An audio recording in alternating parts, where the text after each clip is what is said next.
Ay, Dios mío, hay que buscar motivos para reírse porque es un desastre lo que estamos viviendo, es un desastre.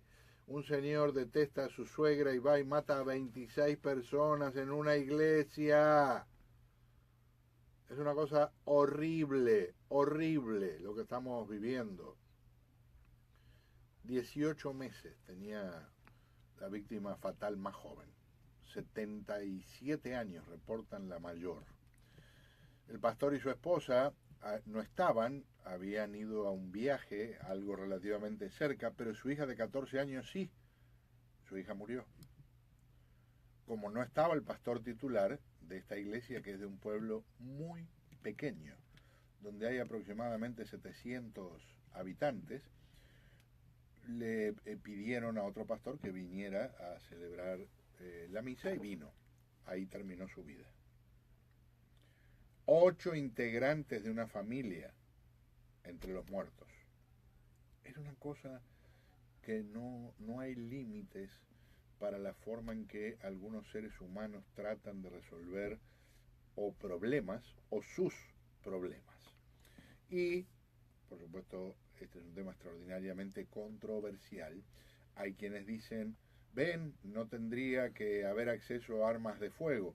Es un tema a discutir, pero les recuerdo que venimos de un episodio días atrás en que no se usó ningún arma de fuego y terminaron 8 personas muertas que estaban paseando en bicicleta por las calles de Nueva York, y el arma que se utilizó fue una de las que hay decenas de millones circulando por las calles de Estados Unidos. Fue una camioneta. Así que ese es un tema que hay que profundizar en otro momento, pero ya me puedo ir a Texas. Me voy a San Antonio y le agradezco muchísimo que nos acompañe a nuestro colega corresponsal de la cadena CNN en San Antonio, es Gustavo Valdés. Gustavo, buenas tardes, lamento mucho las circunstancias. Buenas tardes, Pedro. Y pues sí, como contabas, el incidente es bastante penoso lo que sucedió ayer, los detalles de que, según las autoridades, este hombre tenía problemas con su suegra, una suegra con la que obviamente ya las autoridades dicen le había enviado un texto en la mañana de manera amenazadora. La mujer no asistió como lo hacía de costumbre a la iglesia. Él, sin embargo, vino y abrió fuego por fuera inicialmente, de ambos lados de la iglesia, por las ventanas, sin dar oportunidad a los feligreses de ver qué es lo que pasaba. Luego ingresó a la iglesia, continuó disparando. Las autoridades dicen que estuvo ahí por algún tiempo, no fue algo rápido de entrar por salir, pero al salir un vecino que había escuchado los disparos se le enfrentó con su propia arma y le disparó, logró pegarle. El sospechoso soltó el arma, se dio a la fuga en un automóvil. De ahí llamó por teléfono a su padre diciendo lo que había sucedido, que le habían herido y que no creía que iba a sobrevivir. Así es que, según las autoridades, se suicidó y lo encontraron muerto a unos 10 minutos de la iglesia.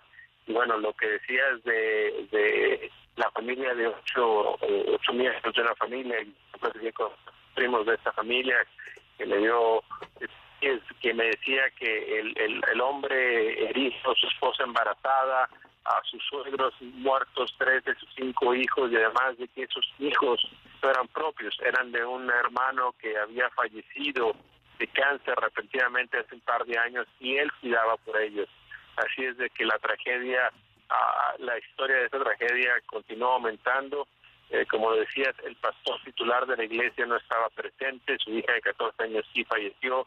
Durante la conferencia de prensa leyeron un comunicado en que la esposa decía que agradecían la atención que han recibido de todo el mundo, que su hija era especial, pero que tampoco quieren que toda la atención esté enfocada en ella, quieren que se recuerde a todas las víctimas. Gustavo, por supuesto, lo que mencionaba también, la controversia que genera que vivimos en un país tan maravilloso, con tantas cosas fenomenales, de las que no nos alcanza tal vez la vida para agradecer, y al mismo tiempo también convivimos con seres humanos que toman decisiones tan aterradoras como tratar de resolver un problema familiar con una masacre que incluye una cantidad enorme de gente que tal vez en su vida él había tenido la oportunidad de cruzar 10 segundos por su camino.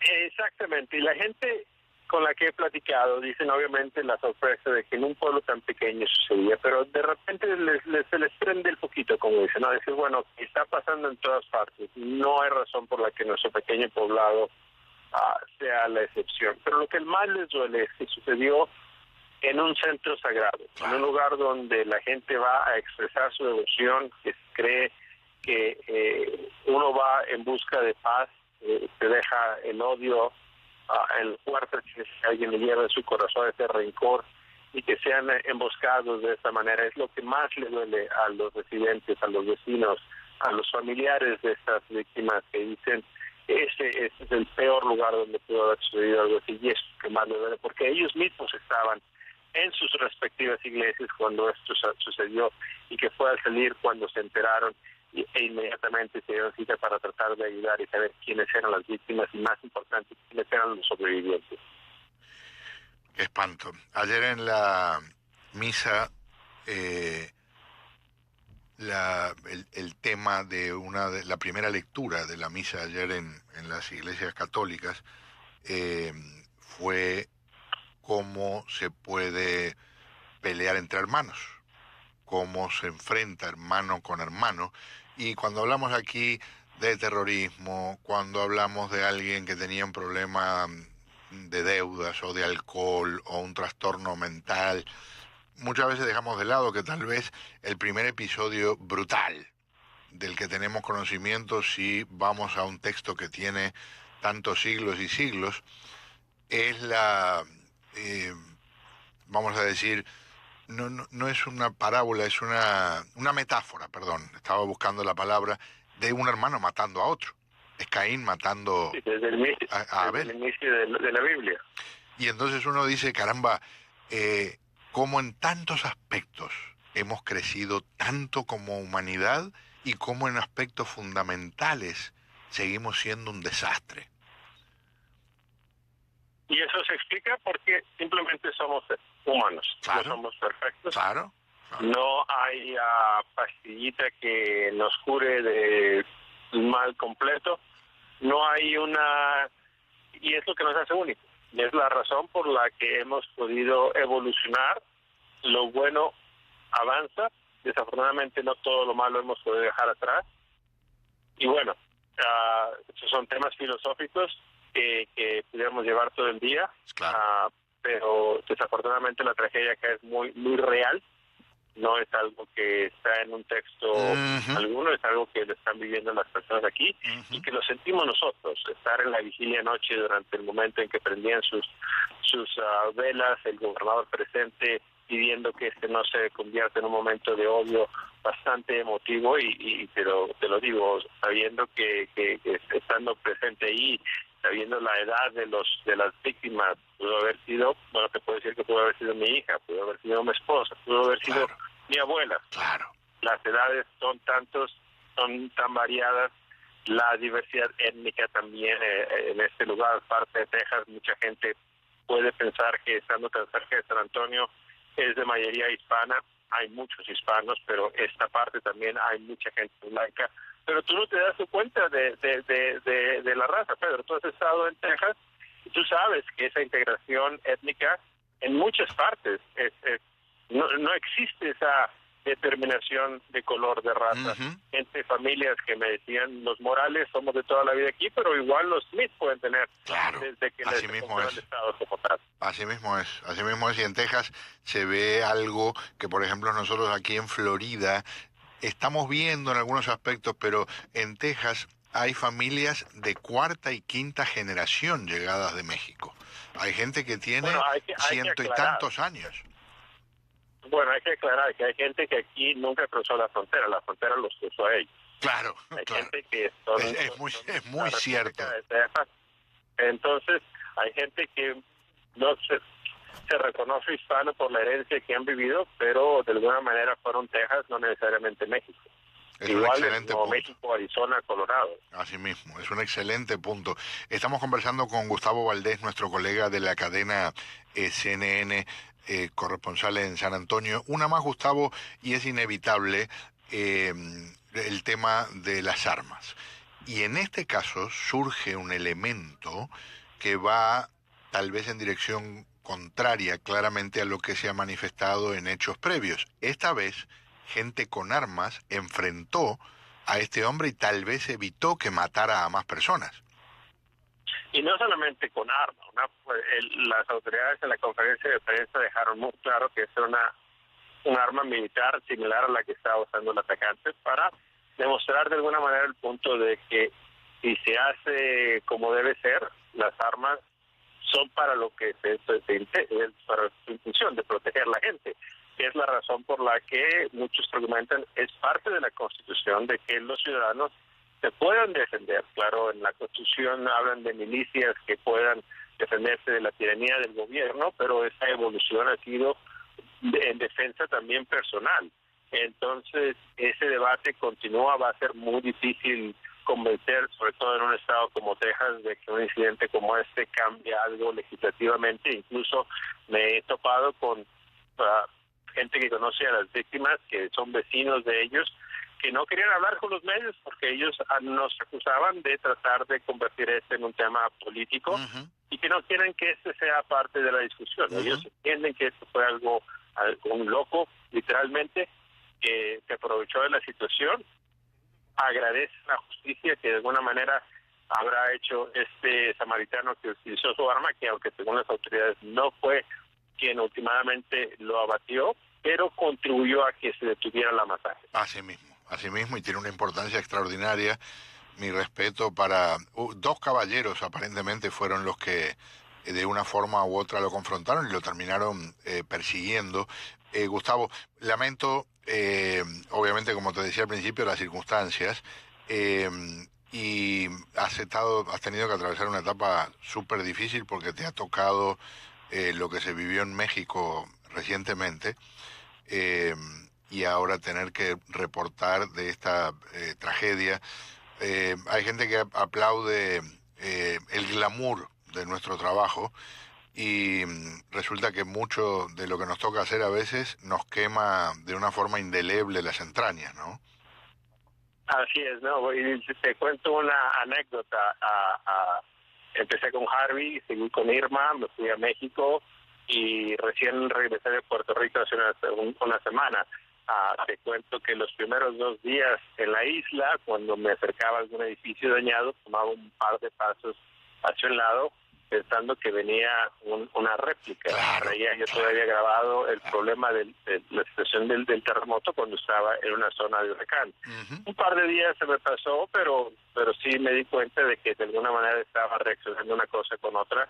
Ha sido un año difícil, no solamente para mí, los colegas, los compañeros de TDN que están aquí, son los mismos que los he visto en todas estas coberturas que te he dicho. Algunos incluso estuvieron en Nueva York durante el ataque terrorista o estuvieron en Nevada durante esa masacre que aún es inexplicable.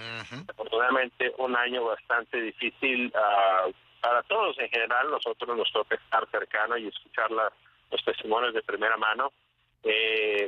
Por eso cuando uno regresa a casa abraza a los hijos, a la esposa y trata de ponerse a ver caricaturas o otra cosa para no pensar mucho en lo que pasó. Sí, señor. Mi agradecimiento, te pido que no cortes, que nuestro productor te quiere preguntar algo, te mando un abrazo a la distancia y por supuesto nuestra solidaridad, nuestro sentido pésame para todos quienes perdieron a alguien o han tenido a alguien herido en esta tragedia. Y aunque no lo tenga a todo el mundo en esa comunidad, porque sabiendo cómo funciona, gran parte de la familia de mi esposa vive en Texas, es más hacia la frontera, pero sé cómo sienten esas comunidades y eso aumenta todavía, si es realista decirlo de esa forma, más la tristeza. Un abrazo otra vez.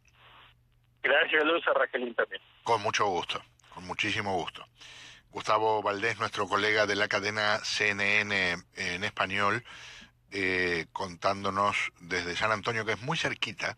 Como decía, él estuvo ayer en la vigilia, creo que son unos 40 minutos más o menos desde lo que es San Antonio mismo hasta el área de esta pequeña población.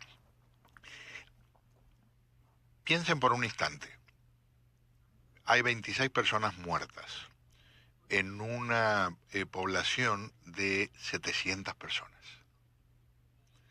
Más de 3% de la población de este pequeño pueblito se extinguió.